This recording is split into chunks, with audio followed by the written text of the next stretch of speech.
Sometimes, celebrities just have to put rude interviewers in their place, like when Matthew McConaughey had a tense face-off with Joy Behar after she interrupted him just to insult his close personal friend, tennis champion Novak Djokovic. I was happy to be in his box, got to sit behind his parents, which was really awesome to see them when he brings them up and where they started. I believe an anti-vaxxer? I believe so, yeah. Just so you know. Things only got worse when McConaughey's political aspirations came up, with Behar nearly derailing the actor's campaign before it even began. Do you think you could get elected in Texas being anti-gun? Do I think I could get elected in Texas being anti-gun? One thing about if me in politics is to give you a direct statement right there is be playing a game that I'm not interested in playing. Okay. To give you a direct statement right there. From that moment, McConaughey's aggravation became unmistakable, much like Tom Cruise's reaction when an interviewer posed intrusive questions about his then recent divorce from actress Nicole Kidman. Was Nicole the love of your life? What do you mean, Peter? You were married for 10 years. Listen, we raised children. After failing to read the room, the interviewer continued with yet another prying question, prompting Cruise to decisively shut him down. And do you have a relationship where you talk, it's a parenting relationship, and talk professionally about each other's work? Listen, here's the thing, Peter. Yeah. You're stepping over a line now. You're stepping over a line. You know you are. I suppose they're questions, though, that people want to know. Peter, you want to know. Take responsibility for what you want to know. Don't say what other people. This is a conversation that I'm having with you right now. You're right. Okay. So I'm just telling you right now. Okay? Just put your manners back in. Nevertheless, few celebrities have endured greater public humiliation than actress Lindsay Lohan, who was openly mocked about her personal and legal troubles during this widely criticized interview with David Letterman. Aren't you supposed to be in rehab now? And how long will you be in rehab? 3 months. How many times have you been in rehab? Several. And how will this time be different? What are they rehabbing, first of all? What is on their list? What are they going to work on when you walk through the door? We didn't discuss this in the pre-interview. No. The actress appeared on the show to promote her upcoming movie, but found herself desperately trying to steer the interview back on track as Letterman persistently made cruel jokes at her expense. You have to be in rehab May 2nd. Are you going to be there? You'll be there, right? Who's taking you to rehab? You don't want to talk about that either, right? Oh, God. When you go to the rehab, what do they do? We're here for a movie.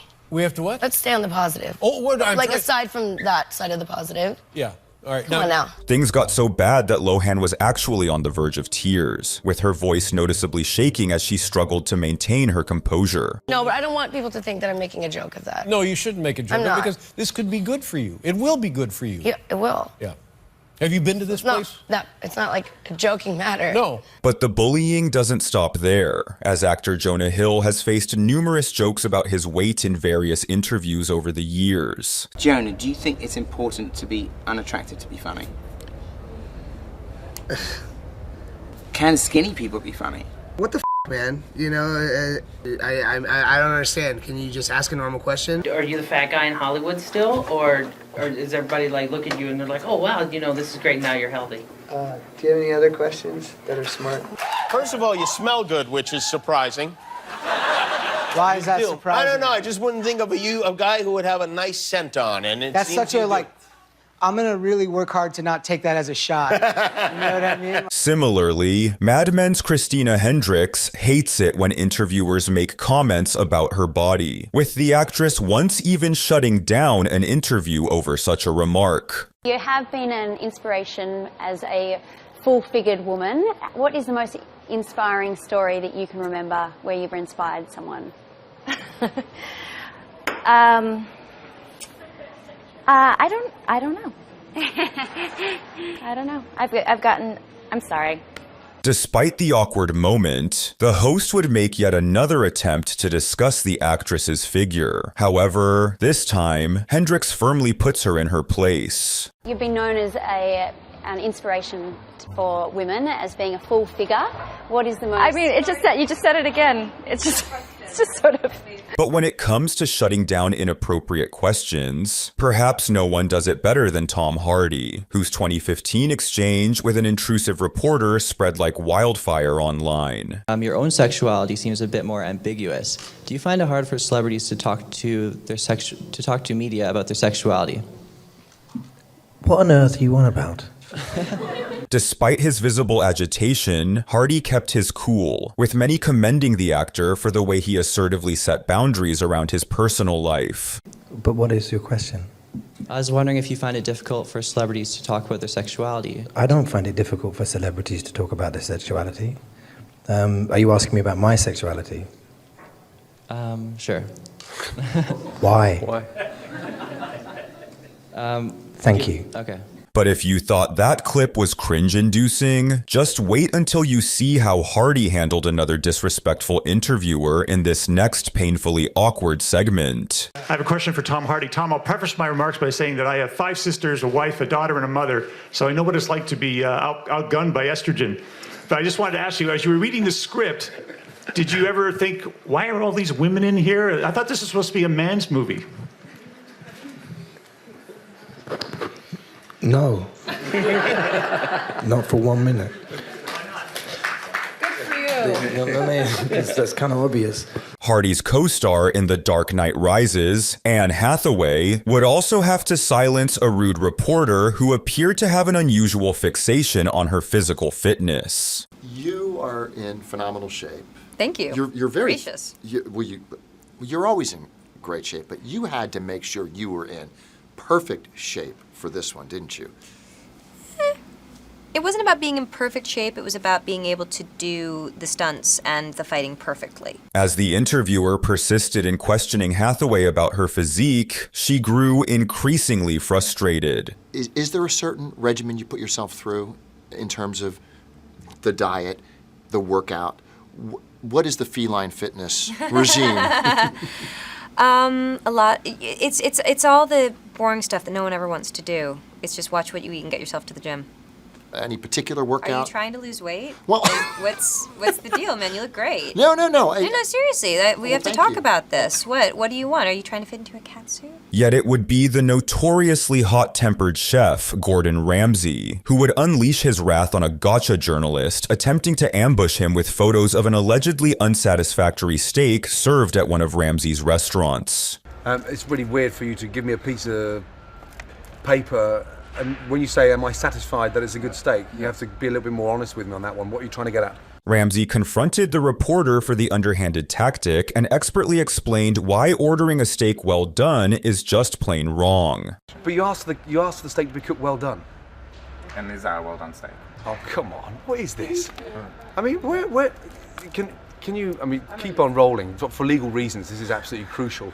But how sad is this, that you asked for a steak to be cooked well done, okay? Now, whatever quality of beef it is, it's gone past any form of taste when you've cooked it well done. So you present me with a picture, God bless you, and you say, is that right? I don't eat steak well done. That's your prerogative because you're the customer. But unfortunately, you're never going to identify the quality of a beef when the steak is well cooked. So I'm really sorry to piss on your bonfire, but it's a bit of a stupid question. Thank you. Can I give you a paper back? Yeah. Oh my God. I thought it was an intelligent interview. Things got highly personal in this next interview when actor Michael B. Jordan recognized a reporter who just so happened to be a former classmate who had bullied him before he rose to fame. And, you know, we know each other. We go way back all the way to Chad Science in Newark, okay? The corny kid, right? No, I did not say that. Misquoted for sure. No, you did not hear me say. I said we used to make fun of the name. But yeah, he is obviously killing things out here. The situation somehow got even more awkward when Jordan's Creed 3 co-star Jonathan Major showed up, with the interviewer quickly making him uncomfortable. Isn't this the sexiest man show off right here? Who's the sexiest man? Because now let's... This next clip is undoubtedly undoubtedly the most bizarre, as Jim Carrey would completely shut down a reporter attempting to interview him at New York Fashion Week 2017, with the actor launching into a rant that has since become infamous. There's no meaning to any of this, so I wanted to find the most meaningless thing that I could come to and join, and here I am. I mean, you got to admit it's completely meaningless. Although the reporter tried to provide context for the event to Carrey, he would scoff at her explanation, expressing his disbelief in fashion icons or in anything else for that matter. Well, they say they're celebrating icons inside. Celebrating Do you believe icons, in icons? boy, that is just the absolute lowest aiming, possibility that we could come up with. It's like icons. Do you believe in icons? I don't believe in personalities. I don't believe that you exist. I don't believe in icons. I don't believe in personalities. I believe that peace lies beyond personality, beyond invention and disguise, beyond the red S that you wear on your chest that makes bullets bounce off. I believe that it's deeper than that. I believe we're a field of energy dancing for itself. And I don't care. Carrey later explained that his erratic behavior stemmed from an existential crisis he experienced that year, during which he grappled with his sense of identity. Who did? There is no me. There's no you. No. We're not here. This is a dream? There's just things happening. And there are clusters of tetrahedrons moving around together. Okay.